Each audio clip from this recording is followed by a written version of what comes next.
Vaya tela los... Espérate, que soy tan libre que voy a mirar en Twitter de qué toca hablar hoy. Sí, mira, Estados Unidos crece más que China este año. ¿No querías datos? ¿Cómo te quedas ahora? ¿El socialismo no funciona? Pero Juanma, datos siempre contextualizados. Es solo un poco más y es efecto de los confinamientos estrictos que han conseguido preservar la salud de su población, en lugar de sacrificarla por el bien del mercado. Además, es la primera vez en 46 años que Estados Unidos crece más que China. Y además, el PIB no es una buena medida porque no mide el estado real de sus poblaciones, sino que... Sí, claro, pero China ha crecido tanto porque en realidad es capitalista. Lo dicen Rayo y la tele. Y yo paso de leerme un libro porque eso es un coñazo. Pero Juanma, ¿ahora es capitalista? ¿No decías hace un momento que era socialista y que eso demostraba...?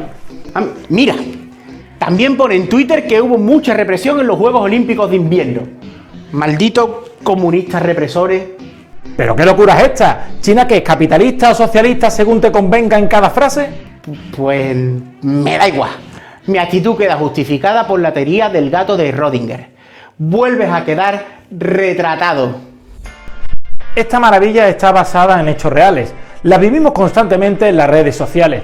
Pero, ¿quién es el retratado? Solo aquel que hace seguidismo irreflexivo de lo que lee en las redes sociales, aunque no se sostenga al calor de los datos. Pero eso no pasará en este canal, porque más allá del control C, control V de frases ajenas y de ismos, aquí hemos venido a darle un fundamento científico a la política. Y en esta ocasión tocará hablar de la República Popular China, no de su historia, que nos apasiona, pero no es la cuestión ahora. Tampoco de su sistema político, sino de su economía, y de su economía actual. Hablaremos, como siempre, no en plan cuñado, sino al calor de los datos. Ya lo decía el protagonista de No mires arriba, lo sabemos porque lo indican los datos. Además, lo haremos recopilando datos de las más distintas fuentes. No viviremos en lo que David Saavedra denomina la burbuja y caeremos en el sesgo de la confirmación, leyendo solamente aquello con lo que estamos de acuerdo. Las fuentes utilizadas y de las que incluiremos datos abarcan 5 libros, 2 de autores liberales, Julio Arambarri y Julio Ríos, uno de un trotskista, Xavier Arrizabalaga, y otros 2 de autores marxistas, José Antonio Ejido y Peter Franzen. Quede constancia de que la mayoría, 3 de 5, de los libros de los que hemos sacado datos son contrarios al gobierno chino. Una última consideración. Seguimos la actualidad china en el día a día, pero en lo relativo a datos y estudios que extraigan conclusiones sobre la estructura económica, siempre existe cierto desfase y hay poco material publicado recientemente. Aún así, nos hemos preocupado de que nuestras fuentes estén actualizadas. El de Arambarri, por ejemplo, titulado La China de Xi Jinping, es de 2018 y el de Julio Ríos es de 2016. Dentro vídeo. ¿Es China capitalista?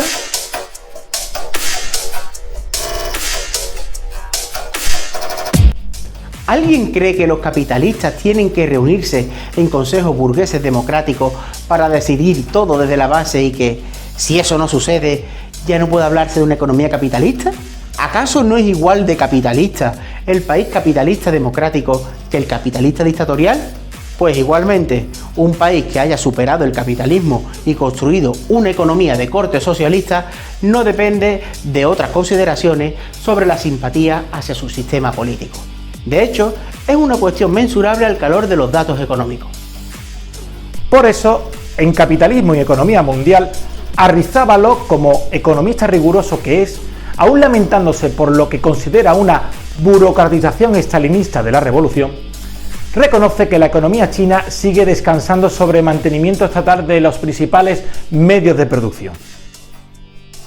Es cierto que tras la muerte de Mao en diciembre de 1978, el partido aprueba una política económica aperturista, permitiendo cierta libertad de empresas, creando ya las zonas económicas especiales y, más tarde, abriendo incluso el partido a la militancia de clase burguesa. Con el paso de los años, incluso se ha limitado el monopolio estatal del comercio exterior, aunque sin liberalizarlo en lo fundamental. Sin embargo, destaca Arrizabalaga, sigue sin existir una burguesía china autónoma que pueda desarrollar el papel que desempeñan las de Estados Unidos o Japón. José Antonio Ejido explica que la burguesía china es como el pájaro en la jaula. Como se lamentaba la publicación Global Times, tantas décadas después de iniciarse la reforma y apertura, el aparato del partido o Estado sigue manteniendo el control de la economía. En su libro ¿Hacia dónde va China?, Peter Franzen recopila datos sobre el peso del sector estatal. Donde más se ha desarrollado la economía privada, en la industria, encontramos un 30% de propiedad privada, un 32% de propiedad mixta y un 38% de propiedad colectiva, Juanma. Si observamos la economía en su conjunto, en el top 500 de las mayores empresas chinas encontramos que la petrolera Sinopec fue durante años la número 1. Es estatal. Entre las 10 primeras, cuyos beneficios abarcan la mitad del total, casi todas son estatales, como Baoesteel Steel, Sinoair, Cosco, State Grid, CNPC o China Mobile. Solo el 15% de estas 500 mayores empresas son privadas. Vayamos al sector de la bolsa. En la bolsa de Shanghái cotizan más de 1000 empresas chinas, pero las 100 mayores, casi todas estatales, obtienen el 70% del beneficio neto total. Si vamos a las listas Forbes de las 500 mayores empresas del mundo, encontramos empresas chinas como la enorme China National Petroleum. No todas son estatales, véanse por ejemplo Alibaba, cuyo propietario Jack Ma pertenece al Partido Comunista, y Huawei, que no obstante es un 99% de un sindicato de trabajadores. Como siempre, vayamos a los datos. Datos de 2021. Como se lamentaba la BBC, 84 de las 124 empresas chinas en la lista Fortune Global 500 son completamente estatales, casi el 70%. Julio Arambarri, en su libro La China de Xi Jinping de 2018, se lamenta de que en China toda la economía es política. Y es que la política china constriñe al sector privado en cuanto el partido lo considera necesario. Los mercados y el capitalismo existen en China, pero los tan repetidos rasgos chinos acaban siendo justamente eso, la subordinación a la política. La expansión del sector privado se ve limitada porque la política industrial, financiera y de comunicación es decidida desde la cumbre. Arambarri habla de capitalismo de Estado, aludiendo a la caracterización que Lenin hizo de la economía soviética bajo su gobierno anterior a Stalin. El principal protagonismo pertenece a empresas públicas que controlan los sectores estratégicos, industriales y financieros, pero también existen empresas mixtas o directamente privadas. Las últimas son, por lo general, pymes y no podrían sobrevivir sin la asistencia de las empresas estatales. En 2003, el gobierno chino creó una comisión para la supervisión y administración de los recursos estatales, llamada SASAC. El SASAC incluye las 3 grandes compañías petroleras, la red eléctrica y las compañías ligadas a la industria militar y el ejército. Los directores generales y los presidentes de consejos de administración de estas empresas son nombrados directamente por el Partido Comunista Chino. Además, como lamenta Julio Arambarri, el Estado mantiene un control total sobre las instituciones financieras y bursátiles. El Premio Nobel de Economía Joseph Stiglitz subrayó que China rechaza la entrada de capitales especulativos a corto plazo, que fue lo que ocasionó la grave recesión de 1997 en Malasia, Tailandia, Corea del Sur e Indonesia. Pero hay más. Incluso en las grandes empresas de capital privado, la malvada burocracia comunista cuenta con poderosos instrumentos de presión, fiscales, monetarios, mediáticos, etc., para obligarles a seguir la línea del partido. Estas empresas privadas cuentan en su seno con comités o células de partido que asesoran a los empresarios y los empujan a cumplir sus directrices. José Antonio Ejido, en El pájaro en la jaula, la burguesía en la República Popular de China, recoge las amargas quejas de Guibert van Kerchove, europeo residente en China, porque incluso en las empresas en las que el Estado tiene solo el 10% de las acciones, al final el partido impone su criterio. Ejido ilustra otras quejas de empresarios, debidas a que el Estado no les permitía reprimir a los sindicalistas en sus empresas. También ilustra las protestas de 2 profesores universitarios australianos que deploran que en las bolsas de valores chinas no hay nada que hacer, puesto que las enormes compañías estatales chinas lo controlan todo. Hasta el director general de Nike, Phil Knight se lamentaba porque sus empresas eran obligadas a buscar proveedores locales y adaptarse a los ritmos de trabajo de los obreros chinos. Idénticas protestas encontramos en empresas como Airbus o Avon. Julio Ríos, prestigioso analista y gran sinólogo gallego, escribió China Moderna, una inmersión rápida, en 2016. Allí destaca que, tras más de 35 años de reforma y apertura de inversiones extranjeras de economía privada, el partido sigue siendo el elemento determinante de la economía y habla de 4 vías para lograrlo. La primera es que el Estado sigue siendo el actor central, a pesar del papel importante de la economía privada. Así, en el top 500 de China, las empresas públicas representan el 82,2% del volumen de negocio y el 90,4% del capital total. Estos datos, más actualizados, coinciden con los de Peter Franzen, observándose incluso una tendencia hacia el crecimiento del sector público. La segunda es que el Estado controla los grandes bancos y las grandes empresas. La tercera, que los sectores estratégicos de la economía, defensa, eléctrica, petroquímica, carbón, comunicaciones, aviación civil o transporte fluvial, son también dirigidos por el partido. Las principales acerías son del Estado y también es estatal la propiedad de la tierra agrícola. Y cuarto, porque el partido tiene su propia comunidad empresarial e influye fuertemente también sobre el sector privado. El Financial Times constata que la gente del exterior puede pensar que los empresarios tienen libertad en China, pero que, por desgracia, la realidad es de una intolerable discriminación. Las empresas chinas trabajan en el ámbito que les imponen las autoridades políticas y las empresas del Estado.